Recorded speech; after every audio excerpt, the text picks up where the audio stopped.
Di tengah kehidupan yang keras dan penuh tantangan di desa kecil Garut, Jawa Barat, hiduplah seorang lelaki bernama Kang Bahar. Sejak kecil, Bahar telah belajar untuk bertahan hidup dalam kemiskinan bersama sahabatnya, Kang Bagja. Mereka berdua tumbuh sebagai anak-anak petani yang memiliki impian untuk mengubah nasib keluarga mereka. Namun, saat mereka memasuki fase dewasa, jalan hidup mereka terbagi menjadi dua arah yang berbeda. Kang Bagja berhasil mendapatkan kesempatan untuk melanjutkan pendidikannya ke perguruan tinggi, sementara Kang Bahar terjebak dalam keterbatasan ekonomi yang membuatnya sulit untuk mengikuti jejak sahabatnya. Kisah hidup Kang Bahar pun terus berlanjut, dipenuhi dengan perjuangan dan penderitaan. Meskipun demikian, di tengah kesulitan hidupnya, Bahar tidak pernah kehilangan harapan. Dia terus berjuang untuk mencari keadilan dan kebahagiaan, bahkan ketika harus menghadapi tantangan besar seperti menjadi seorang preman yang ditakuti di terminal bus Cicahem. Namun, perjalanan hidupnya tidak hanya tentang kekerasan dan pertarungan fisik. Di balik bayang-bayang kekerasan, Bahar juga mengalami perubahan batin yang mendalam. Setelah kehilangan istrinya dan merenungkan pesan terakhir yang meninggalkannya, Bahar memutuskan untuk melakukan perubahan yang besar dalam hidupnya. Dia mencoba untuk memperdalam pengenalannya tentang agama dan menjalani hidupnya dengan kebaikan hati dan ketulusan. Inilah kisah seorang Kang Bahar, seorang lelaki biasa yang berjuang melawan kesulitan hidup, mencari arti dari setiap langkahnya, dan akhirnya menemukan kedamaian dan kebahagiaan dalam hidup dan di akhirat. Kang Bahar, seorang anak petani dari desa kecil di Garut, Jawa Barat, tumbuh dalam kemiskinan yang melilit. Hidupnya penuh dengan kesulitan mencari nafkah untuk keluarganya. Meskipun demikian, Bahar memiliki semangat dan tekad yang kuat untuk meraih impian pendidikannya. Setelah lulus SMA, Bahar merasa ada semangat baru yang menyala dalam dirinya. Meskipun sadar bahwa keluarganya tidak mampu membiayai pendidikan tinggi, Bahar tetap bermimpi untuk melanjutkan studinya. Dia ingin mengubah nasib keluarganya dan membuktikan bahwa kehidupan yang keras tidak akan menghalangi seseorang untuk meraih cita-citanya. Namun, kenyataan pahit segera menghantamnya. Keterbatasan ekonomi membuatnya terjebak dalam lingkaran kemiskinan yang sulit untuk dipecahkan. Bahar merasa putus asa dan terpuruk dalam kesedihan ketika menyadari bahwa dia tidak mampu melanjutkan pendidikan lebih tinggi, sementara teman seperjuangannya, Bagja, berhasil mendapatkan kesempatan untuk kuliah dengan beasiswa. Meskipun demikian, Bahar tidak menyerah. Dia memilih untuk menggunakan penderitaannya sebagai pendorong untuk berjuang lebih keras lagi. Bahar bertekad untuk mencari cara untuk meraih impian pendidikannya, tidak hanya untuk dirinya sendiri, tetapi juga untuk membuktikan bahwa kehidupan yang keras tidak akan menghentikan seseorang untuk meraih cita-citanya. Dalam kebingungannya yang mendalam, Kang Bahar akhirnya memutuskan untuk mengikuti takdirnya sendiri.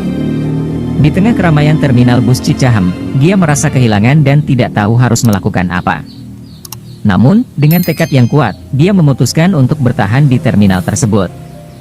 Malam berganti menjadi pagi, dan Kang Bahar terus bertahan di terminal, mencari cara untuk bertahan hidup. Dia mengemis, membersihkan area terminal, dan melakukan apapun yang dia bisa untuk mendapatkan sedikit uang dan makanan. Meskipun hidupnya sulit dan penuh dengan keterbatasan, Bahar tetap bertahan dengan semangat yang tak pernah padam. Sementara itu, Bagja mulai menyesuaikan diri dengan kehidupan di Bandung dan terus mengejar impian pendidikannya. Namun, di balik kebahagiaannya yang baru, dia tidak bisa melupakan sahabatnya yang masih terdampar di terminal bus Cicahem. Kisah Bahar di terminal menjadi legenda di kalangan pengunjung dan pekerja terminal. Meskipun hidupnya penuh dengan kesulitan, Bahar tetap memiliki kekuatan untuk bertahan dan mencari arti dari setiap detik hidupnya di sana. Dengan penuh harapan, dia terus berjuang untuk menemukan jalan keluar dari kehidupan yang keras di terminal bus Cicahem. Kang Bahar dipaksa oleh preman setempat untuk membayar pajak sebagai syarat untuk terus berjualan di wilayah terminal. Meskipun merasa bahwa tindakan ini tidak adil, Bahar merasa terjebak dan tidak punya pilihan lain.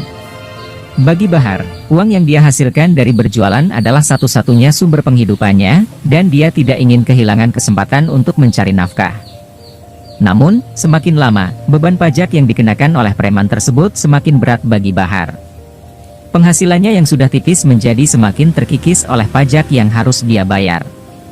Bahar merasa marah dan frustasi, namun dia tidak tahu harus berbuat apa. Kesabaran Bahar mulai terganggu. Dia merasa bahwa tindakan preman tersebut adalah bentuk ketidakadilan yang tidak dapat ditoleransi. Bahar tahu bahwa dia harus melakukan sesuatu untuk melawan kezaliman tersebut, tetapi dia tidak tahu harus mulai dari mana. Di tengah konflik internal yang memuncak, Bahar harus menghadapi pilihan sulit antara tetap berjuang dengan kondisi yang ada atau mengambil risiko untuk melawan preman dan berusaha mencari solusi yang lebih adil bagi dirinya dan para pedagang lainnya. Suatu hari, datanglah beberapa preman menghampiri Kang Bahar untuk menagih iuran yang semakin meningkat. Namun, kali ini, Bahar menolak untuk membayar. Dia merasa bahwa sudah cukup, dan tindakan preman tersebut telah mencapai batasnya. Dengan keberanian dan kemampuan bela diri yang dia pelajari selama bertahun-tahun di Garut, Bahar menantang preman-preman tersebut. Meskipun jumlah mereka lebih banyak, Bahar tidak gentar. Dengan gerakan yang cepat dan pukulan yang terarah, Bahar berhasil mengalahkan satu persatu dari preman-preman tersebut. Kemenangan Kang Bahar atas preman-preman itu mengejutkan banyak orang di terminal. Para pedagang dan penumpang yang menyaksikan insiden itu tidak bisa menyembunyikan kagum mereka pada keberanian dan keberhasilan Bahar. Meskipun keterbatasan dan kesulitan hidup yang dia hadapi, Bahar tetap memiliki kekuatan untuk melawan ketidakadilan dan menegakkan kebenaran. Meskipun Kang Bahar berhasil mengalahkan beberapa preman yang menagih iuran, satu di antara mereka tidak menerima kekalahan dengan mudah. Dia merasa malu dan marah karena dikalahkan oleh seorang pedagang asongan seperti Bahar. Akhirnya, preman tersebut mengajak teman-temannya yang lebih banyak untuk menghancurkan Kang Bahar. Pada suatu malam yang gelap, Kang Bahar diserang oleh sekelompok preman yang lebih besar. Mereka datang dengan penuh kemarahan dan keinginan untuk membalas kekalahan sebelumnya. Meskipun Bahar memiliki keberanian dan kemampuan bela diri, jumlah mereka yang lebih banyak membuatnya terdesak. Namun, Bahar tidak sendirian. Para pedagang dan penumpang yang mengagumi keberanian dan ketegasannya datang membantu. Mereka bersatu dan bersama-sama melawan preman-preman tersebut. Dalam pertarungan yang sengit dan penuh dengan keberanian, Bahar dan teman-temannya berhasil menumbangkan preman-preman yang menyerang mereka. Setelah pertarungan itu usai, Bahar menjadi sorotan di terminal bus Cicahem. Keberaniannya dalam melawan ketidakadilan dan mempertahankan martabatnya telah memenangkan dukungan dan penghargaan dari banyak orang. Bahar menjadi simbol perlawanan terhadap ketidakadilan di terminal, dan akhirnya, dia dipilih oleh para pedagang dan penumpang sebagai ketua baru yang akan memimpin mereka menuju masa depan yang lebih baik. Dengan hati yang penuh harap, Bahar menerima tanggung jawab baru ini dengan tekad untuk menciptakan perubahan positif dan keadilan bagi semua orang di terminal bus Cicahem. Setelah memenangkan pertarungan melawan preman-preman di terminal, Kang Bahar mengumumkan gaya kekuasaan barunya dengan istilah bisnis yang adil dan merata bagi semua pihak yang terlibat. Dia mengatur sistem di mana semua orang yang terlibat dalam bisnis ini harus merasa diuntungkan. Para pemegang keamanan yang bertugas di terminal mendapatkan keuntungan dalam bentuk uang sebagai imbalan atas jasa-jasa mereka dalam menjaga keamanan. Para pedagang juga mendapatkan keuntungan dalam bentuk jaminan keamanan untuk bisnis mereka. Bahkan, para sopir juga diuntungkan dengan dibantunya mereka dalam mendapatkan penumpang lebih banyak.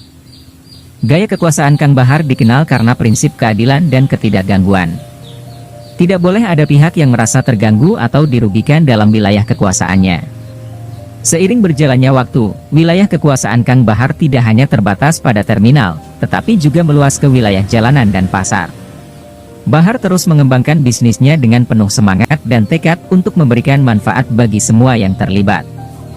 Namun, di tengah kesuksesannya, Bahar menghadapi cobaan yang membuatnya terguncang emosional. Istri tercintanya, yang selama ini menjadi sumber kebahagiaan dan dukungan baginya, tiba-tiba meninggalkannya untuk selama-lamanya. Kehilangan istri membuat Bahar merasa hampa dan sedih, namun dia tetap berusaha untuk menjalani kehidupan dan tanggung jawabnya sebagai pemimpin yang kuat dan adil bagi wilayah kekuasaannya.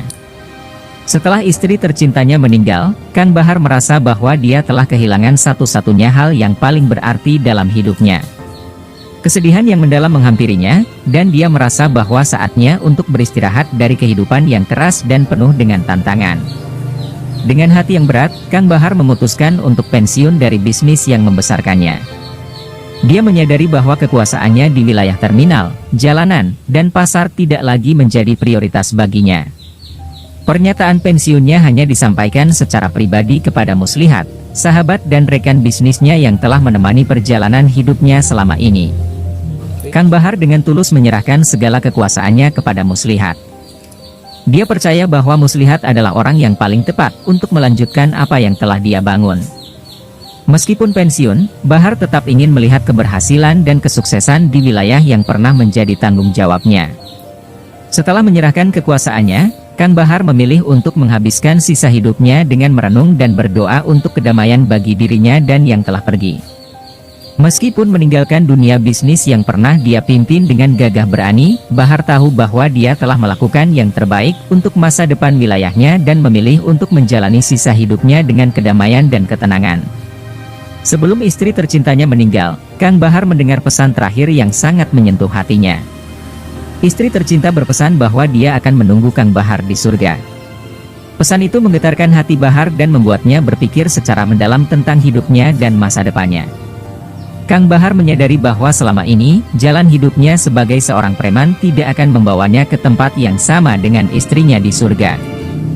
Dia menyadari bahwa dia harus melakukan perubahan drastis dalam hidupnya jika ingin bertemu kembali dengan istrinya di akhirat. Dengan kepahitan di hati dan tekad yang bulat, Bahar memutuskan untuk meninggalkan dunia preman dan menyerahkan segalanya kepada Muslihat. Dia menyadari bahwa hanya dengan menjalani hidup yang baik dan berbakti kepada Tuhan, dia akan memiliki kesempatan untuk bertemu kembali dengan istrinya di surga. Pensiunnya dari dunia bisnis yang keras adalah langkah pertama bagi Kang Bahar menuju perubahan yang lebih baik dalam hidupnya. Dengan memegang teguh pesan terakhir dari istrinya, Bahar bertekad untuk menjalani sisa hidupnya dengan penuh kasih sayang, kebaikan, dan ketulusan, sehingga suatu hari nanti, dia akan bisa bersatu kembali dengan istrinya di surga. Beberapa tahun setelah kepergian istrinya, Kang Bahar merasa bahwa saatnya untuk menyusul kekasih hatinya ke surga. Dengan hati yang tenang dan penuh keikhlasan, Bahar mengakhiri perjalanan hidupnya di dunia ini. Namun, dalam sisa hidupnya setelah pensiun, Bahar mencoba melakukan perubahan yang besar dalam hidupnya. Dia memutuskan untuk memperdalam pengetahuannya tentang agama, mulai dari belajar sholat, berpuasa, hingga mempelajari ajaran-ajaran agama yang lebih dalam.